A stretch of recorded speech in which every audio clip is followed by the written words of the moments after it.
at least 800,000 people commit suicide every year. That averages to one person every 40 seconds. Statistically speaking, by the end of this poem, 4 people will have taken their lives. 1. This is not a numbered list poem. This is a eulogy for those swallowed by their own minds. This is a call to arms, a call to speak. This is not family gatherings when I mention mental health and am told not to spoil the turkey, that it is uncouth, impolite, that it is better to stay silent. This is taking that silence and breaking it with my hands, with my teeth and tongue. This is people with mental illness banging our heads against the walls, not out of insanity, but to try to make some noise, to be heard. Too often we are ashamed. Too often we are in the shadows. 2. Suicide is not always a banshee wailing against your eardrums. It is a child playing hide and seek behind your friend's smile. They cannot hold its hand and introduce it to you. It is always invisible. Suicide is a lonely ghost desperate to give itself playmates. It is not a permanent solution to a temporary problem. These are rarely temporary problems.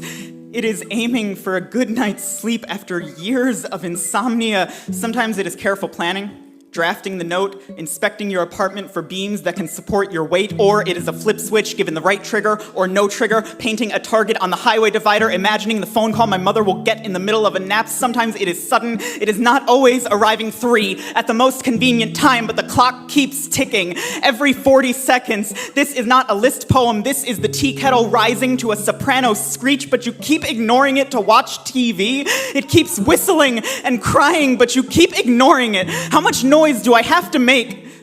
When we tell you we are suicidal, it can be a cry for help, but that's not a sign of weakness. This is not a sign of weakness. This is saying we're fighting, and we've been fighting with every weapon and fist we have. We've crashed against the cliffside, broken and splintered, but we're still fighting with whatever we can. I'm using my voice. It's all I have left. 4. Over the years, I've written different versions of my suicide note.